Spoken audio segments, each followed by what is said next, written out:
Oh, okay. Well, I don't know about that particular narrative. I think that's about as accurate as one of those things I wrote in high school. But all joking aside, with 1 week to the Isle of Armor going live by the time you all see this, I thought I would definitely take a moment to respond to one of my associates about how the matter been to us for a long time, and share my own personal list of my 6 for Pokemon alternatives. I mean, to extend not the quiver of arrows, but rather the olive branch hands in terms of discussion.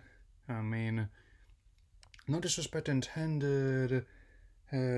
Personally, I mean, one joke I will get out of the way is because I got your Pokemon swoosh right here.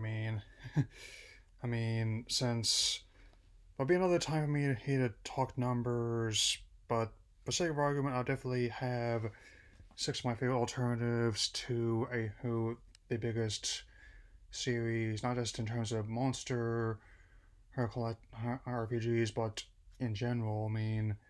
I just want to have something that's like it, but not exactly the same. A few criteria I'm going to set for myself off right away. Hey, hey, first off, I'm going to be focusing mainly on ones that I have personally played in some capacity. Meaning, unless I have personally, hey, played it, it will not be on this list, just to keep things fair. Here. Second, and the monster mechanics or something like them must be a significant part of the experience, hence or outright being the main focus. So that means side activities such as that have similar mechanics, such as the Chow Garden and Sonic Adventure games, or the Mags and Fantasy Star Online, I will not be eligible. Third, most importantly, apart from one honorable mention I'll have on this list, as I'll not be having any major or I will only be focusing on games that have been had dedicated had handheld and console releases the main focus. So that means no online or mobile titles. Me as part of the honorable mention I got so that means no Nexomon, no Temtem, and no Neopets. So let's get this started. I mean, starting this off, there were a lot of games that used robots in lieu of the monsters for some of their RPGs and other games of that nature. You had ones like Metabots, Gotcha Force, or some of the virtual on titles, Power Quest on Game Boy Color, a whole slew of them. Um, and however, one in particular that I always had a soft spot for, one I consider to be very underrated, would be the custom Robo series. Is I've only managed to fairly recently play some of the original N64 Enter series with emulation, and then even though we haven't really seen much of the series since the DS era, to the point where not for the assist trophies, me costumes, and spirits in Smash Bros. Ultimate, it's that people wonder if the trademark had lapsed. The one I remember playing the most was the one on the GameCube. Who because honestly, who wouldn't want to be messing around with robots at that age? I mean, and more so, I ask, what's the point of building your own robot out of like in BattleBots if they're gonna be like a couple microwaves knocking around? Like, come on, just give me something that has like a plasma blade in one hand and a chain handgun for another hand, a pair of jet boots, and that has more than enough appeal, to potentially. hey, hey, shoot a hole in the surface of Mars. I mean, if you're part of the parlance, I mean, and since, I mean, I keep hoping that one day there'll be a new Who entry or released a remastered version for more modern consoles. I mean that is definitely something that always feels like it's even been described as like Pokemon meets Virtual On, a series of arcade mecha comic games which did not get that many home ports unfortunately, and the ones that they did receive were not very good. So let's keep this ball rolling, so to speak. Yeah.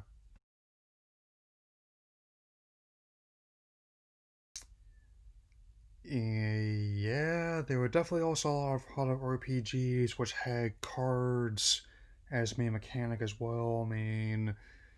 Lost Kingdoms and its sequel did not really do it for me at all. I thought the gameplay was kind of awkward and the world building was not really too involving. Like, notice I'm emphasizing those two factors because where Lost Kingdoms didn't work for me, the Baten Kaito games did. Even though Origins, the second title, was not quite as good as the first one, Total Wayne's and Lost Ocean, and and it was definitely both another attempt of having a unique RPG with a concept that had to mean if the lands and the seas are no longer there, the skies are your last refuge. In many ways, Hayes, Hayes. It's something I really wish they had more of. Like, sure, we got things like Skyward Sword, and also in the same generation, and Skies of Arcadia, but it's definitely a concept I wish more titles would employ. And it actually predates. It's Xenoblade is one of Monolith Sophomore Lost titles. Again, as someone who's not really care that much about Xenoblade at all, I kind of wish the series actually would get more attention over time, and it's definitely a title I've been eager to revisit, and I hope that depending on what happens when Namco Bandai will be able to get stuff into active development again. A lot of their slate has been impacted by the current pandemic, which includes not only Digimon Survive, but also other titles on the belt as well. That maybe he they'll give this title like another title go in HD, or at the very least, he's simply releasing the existing title on the eShop. Like, if Final Fantasy Crystal Chronicles can do it, but then why not this one? Is all I'm saying. Is all. Yeah.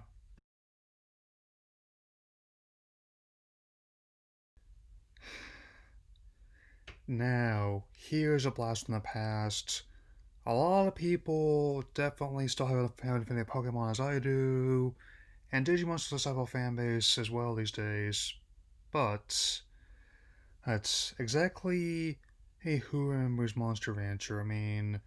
Don't really go for the whole side assault, but Billiam's take on this definitely brought back a lot of strange takes. For me, even I remember the anime his initial run ending on really down notes. Before it was brought back later for a much more optimistic third season, and years later, I might add, and it definitely stood out at me. Even though it's probably the most 90s of the 90s gamer insertion series, to a point where I can argue that it's like that generation Sword Art Online in some respects. The games themselves were a unique take on these on the subgenre of RPGs. Even though the room mechanic was definitely tricky to get hold of in my book.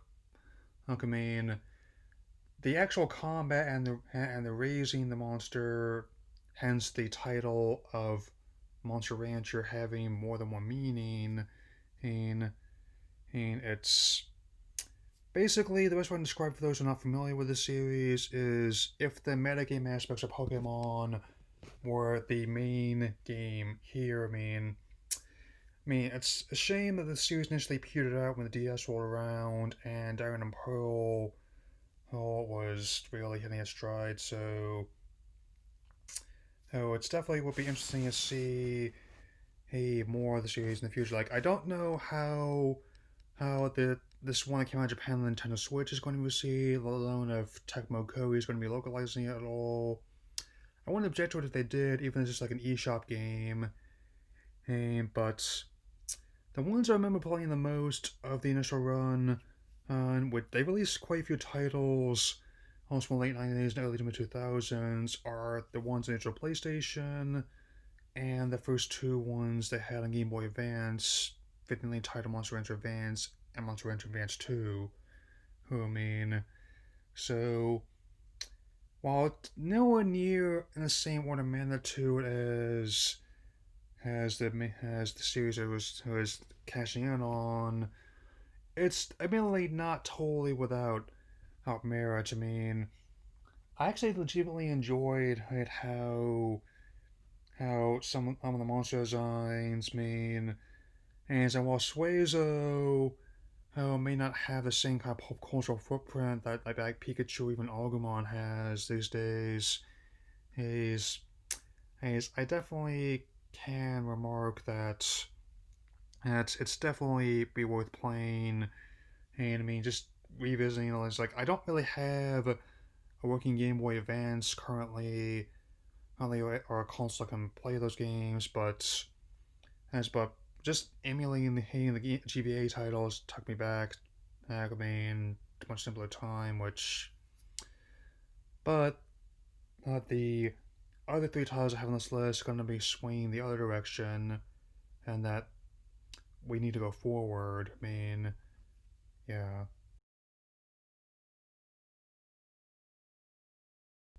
This game, this game is not just as one of my favorite games on the DS. It's probably one of my favorite JRPGs I've played in the past couple of decades. It's distinct from both Final Fantasy and Dragon Quest. It's this one and sees the protagonist Neku, who trapped with some other people in the Shibuya district of Tokyo, having to deal with a mysterious group of enemies known as Noise, if he wants to make it out alive. And the gameplay concept is really unique. It has to work on both screens of the DS in order to effectively win each battle. Using both the D-pad and the face buttons as well as the touchscreen. And even though I have not played the iOS or Switch versions yet, I definitely want to play the Switch version, and the whole way they make use of the setting and work that into the story and the gameplay. A, it's honestly another standout RPG on a console and a company that's full of great ones. Since I actually took me a while finding the original DS version, and for a reasonable price. Because even though how it was initially dismissed as a disappointment, instead it kept gradually selling over time, so much so that Square Enix not only noticed that the series has a sizable fan base, they actually he began making waves to make sure they're heard. Which to me is really much more effective than simply loudly trying to intimidate, hate, and believing you can get what you want through fear and falsehoods. If I'm being honest, since and there's another, and the next entry on this list will definitely further that, at how sometimes a big push is not necessary, when the same results can be had through simple but effective grassroots roots, efforts as well.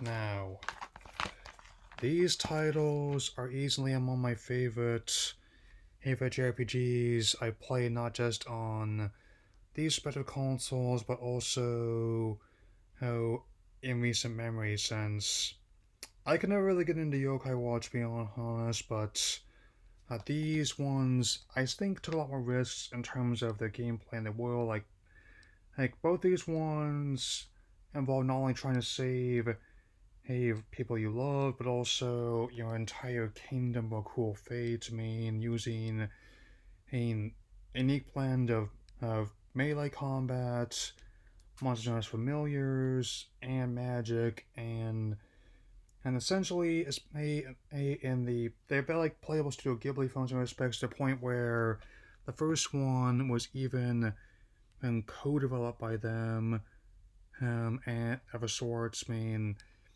it's like a score was even done by Joe Hisaishi, and even though they weren't as involved in the sequel, they're touched all over it. I mean, so I definitely would recommend playing these. I mean, I definitely even looking to get the remaster version on other consoles, like well, mainly on PS4. But even though it's gonna be this version on the Switch, the fact that the Switch can even run this at all is nothing short of impressive, especially given how this is definitely a a, a great series. And even though I haven't really played everything that Love has put out, I do respect him as a creator, and definitely a hope that a lot more of the series will be around in the future. Like, given how they just found the original DS game and translated that, I'd be open to them reworking the original version so version for more modern consoles, main consoles, and only one more entry I have on this list. But first, an honorable mention.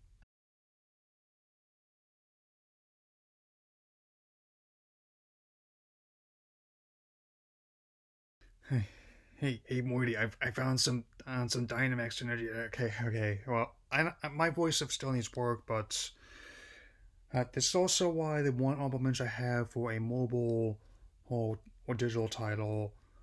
Given how even though how on the surface you might not think a show as bizarre or I don't think as thought provoking as this would be a studio to make a monster or gotcha game, but it's against all odds. It works.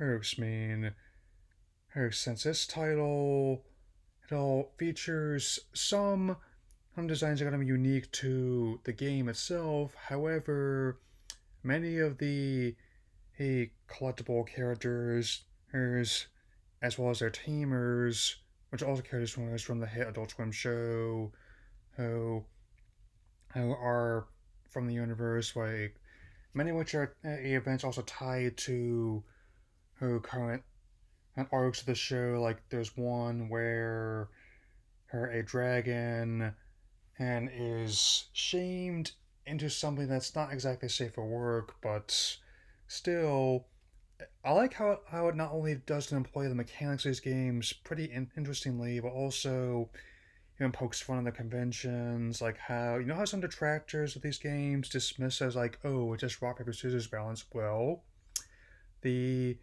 game uses this idea literally, where some Mortys are paper based, others are rock based, others are scissor based.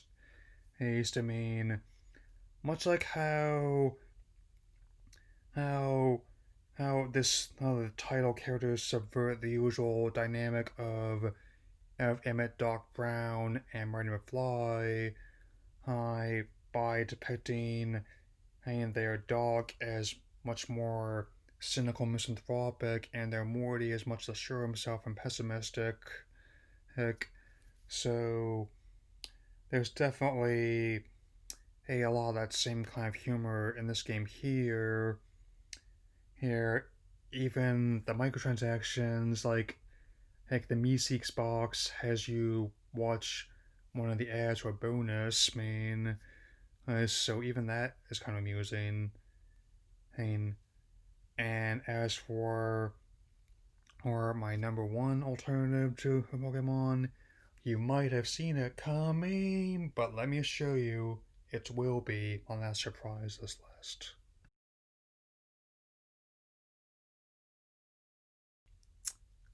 I mean, it was a tough call between this, coming for number one spot, but after thinking it over as well as giving myself a few more days to rework how I was going to explain all this, as I knew ultimately was going to be this series, and to me at least, he's I don't think it's too out of realm to suggest that maybe having one of these overshadow the others make a lot of sense when they're both part of the same universe. It'd basically be like saying if say, hey, the Warriors Fire Emblem games overshadow the main ones, even though they're both part of the same universe. And but overall, this is definitely in fact, it actually turns out that this franchise, in many ways, predates not only Pokemon Compensation, but also its creation. And thankfully, this has more than enough stand out on its own. And I submit we don't have to keep comparing ourselves to one another in order to enjoy these series on its own merit. I mean, we don't really. I really appreciate people just stop doing that, like trying to immediately ask like the guy who thinks a butterfly is a pigeon. Whenever a new Monster Collection series, immediately ask, "Is this the next Pokemon?" Because sometimes it can be the first of its own kind instead, man. I mean, and I never had any desire to punch any of the rivals in any mainline Pokemon game, but I did want to escalate ones further with the antagonists in this series. I won't be spoiling anything what they do in this case, which will give you an idea of how much further I want to take things, but I gotta say that whether it's a main series, movies, the Persona series, or even the ones that combine the two with the Persona Q games, and it's definitely the ideal alternative. You're looking for something much darker and animated and all get out, not just in terms of the content, but also elements younger players won't find fun. Face it, fellas, if they're the largest series in the world, they're not going to lose millions on making animated installments. Just not going to happen. But if you are looking for something of this nature, where you're trying to revolutionize and change people's hearts, then in many cases, in a literal sense, then this definitely is a case like how the Royal just came out, a sort of Game of the Year edition, if you will, and that's another thing that they're good at. I mean, like how the base version can be enjoyable experience on its own. But I like how Persona 4 is golden as well as Persona 5's Royal, and even bits of 3 Fizz can easily be expand on the universe more and how it does things. I don't wish to who disrespect you at all. I mean, I've been following you for a long and even though I don't entirely agree with your rationale, how as I've seen some of your videos as well as on your Twitter page, I do ultimately respect where you're coming from. I mean, I mean, ultimately, it's not really just about how little minute of the details or the number of monsters in the game. And I don't think things are given way as you suggested. The opposites happen. So, I mean, what's the most important part of any game? Say it with me now. Being able to play it. I mean, I've logged more than 240 hours into these titles combined, almost 250, which, again, I'll definitely, even if we weren't in the middle of a quarantine right now, I'd easily be willing to log hundreds more into them. No joke. I mean, obviously on my Switch, these are my titles I love the most into, apart from Smash, Splatoon 2, and now Animal Crossing, which use a combination of two updates, and I really don't know about what's gonna happen next week. But I'll do more than mark your words, buddy. I will hold you to them. Since I expect you to hold me to mine. Fine. So, and if you ever want to play, hey, my FC, he, and all my other information's in my channel information was on my Twitter profile. So, oh, my trainer name and sword is Scamander, and in Shield it's Samwise. So, you know where to find me, Kohdok. Uh, man, hopefully, hey, in 1 week, we'll see what happens, man. But I will let you know right now, I never, if ever, go to worst case scenario regarding the situation. I mean, this is the first time they've attempted this distribution method, so I cannot say for certain how it's gonna go down. But I'd be lying if I said I wasn't eager to explore what these two chapters had to offer. And to my knowledge, this was the intended plan, and by the people in charge. Urge, I mean, in general, this business model is not as popular there as this is in with other parts of the world, but it's to my knowledge, there wasn't any messing around with the development cycle. These games were made by Bethesda after all, so I guess that'll be all for now. How I'll give you all my first impressions when the chapter goes live next week. So later.